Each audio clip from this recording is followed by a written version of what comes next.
त्याला न्याय मिळाला पाहिजे तोपर्यंत मी हलणार नाही.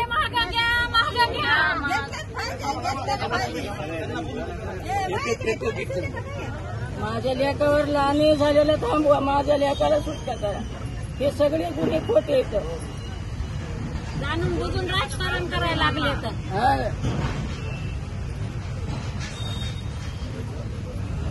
आम्ही करायलेत माझ्या लेकावर.